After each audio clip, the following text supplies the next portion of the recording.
My strange roommate. College life was supposed to be fun and exciting. I was in my small dorm room, unpacking my stuff and getting ready for this new adventure.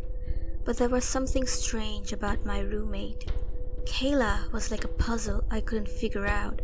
She was always quiet, and there was something about her that made me feel uneasy. Her long, dark hair covered her face, and her eyes, which rarely met mine, just so spooky. I tried talking to her, to get to know her better.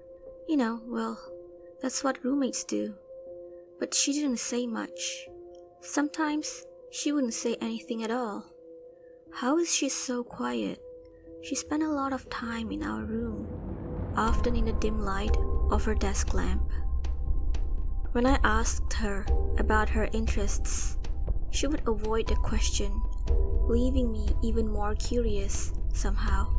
As time passed, I couldn't help feeling that something wasn't right with Kayla. She moved around quietly, like a ghost, and when she did speak, it was in a soft, spooky voice that you might hear in a scary movie. Despite my unease, I tried to be friendly and give her space, thinking maybe she was just shy or going through a tough time. As the days passed, Kayla's behavior grew even more peculiar. One evening, while studying at my desk, I noticed Kayla sitting on her bed, her back turned to me. She was speaking in hushed tones, her voice trembling as though she was in a conversation with someone. But I couldn't see anyone else in the room, and her phone was charging at the corner. "Kayla, are you okay?" I asked, concern in my voice. Slowly, she turned to face me, her eyes wide and empty. They bored into mine with an intensity that sent shivers down my spine.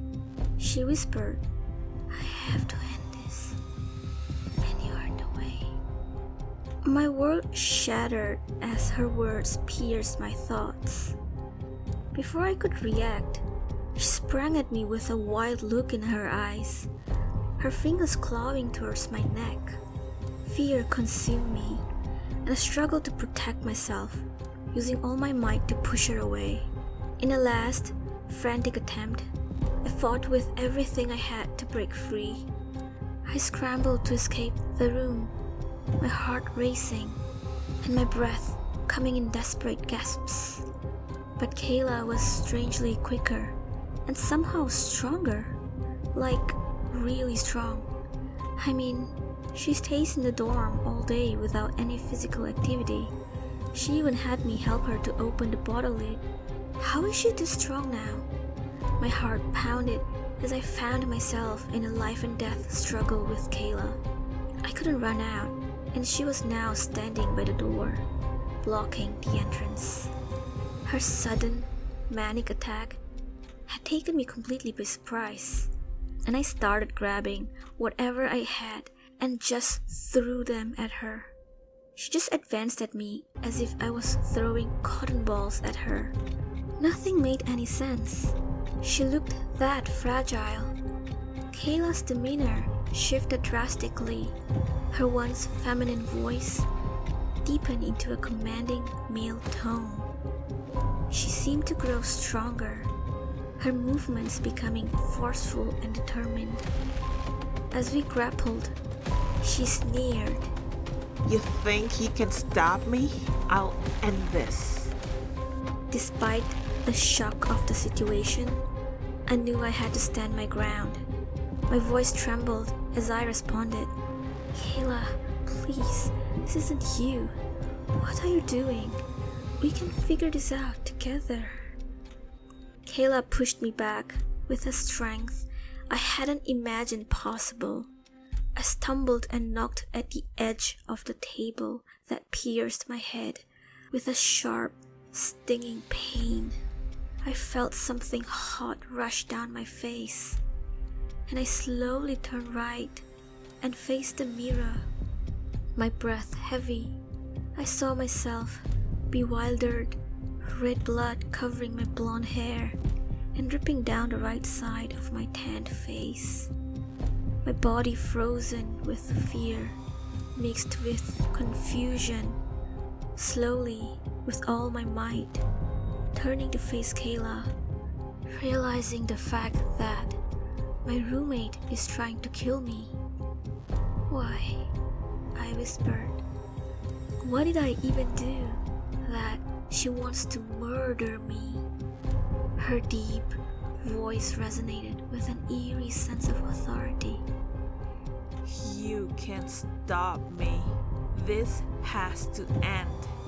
That means you die. Her eyes determined, filled with bloodlust. The room felt like a suffocating trap as Kayla relentlessly closed in on me. I also fought off the dizziness that was caused by the shock and the loss of blood. Desperation surged through me as I fought to defend myself, but I was running out of options. She was now covered in blood too, partly mine. Partly I managed to stab her body with a pen that I managed to get hold of, but Kayla showed no sign of backing down.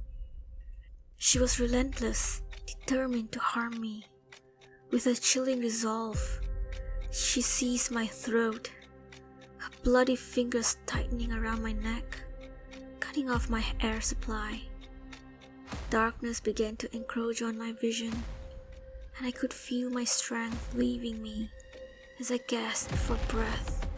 It seemed like the end was inevitable, but yet I fought all my might, knowing was pointless. But just as I swept on the brink of unconsciousness, the grip loosened, and I gasped for air, just grateful I'm still alive. I fell to the floor, my vision swimming. Everything just turned dark. As my senses slowly returned, I realized that Kayla was standing over me, covered in blood, a look of shock and confusion in her eyes. She seemed disorientated, as though she had just awakened from a deep slumber. What happened?" she stammered, her voice trembling. I could barely find the words to respond, still reeling from the brink of death. "You tried to kill me, remember?" I choked in disbelief. Tears welled up in Kayla's eyes as she struggled to comprehend the horrifying events that had transpired in our dorm room. She had no memory of turning into a beast and trying to kill me. Kayla's sobs filled the air as she grappled with the overwhelming confusion of a situation. I don't understand," she whispered through tears.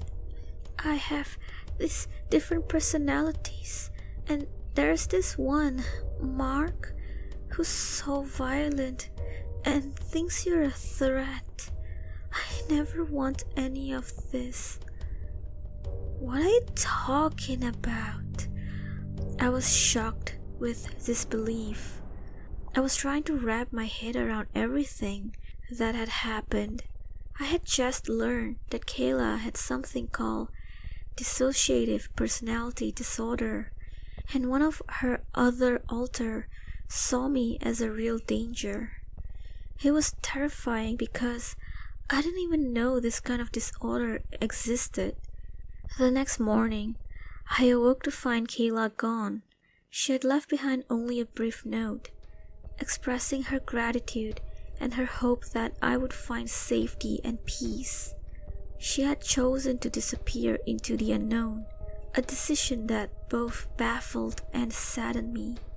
As days turned into weeks, Kayla's absence weighed heavily on my mind.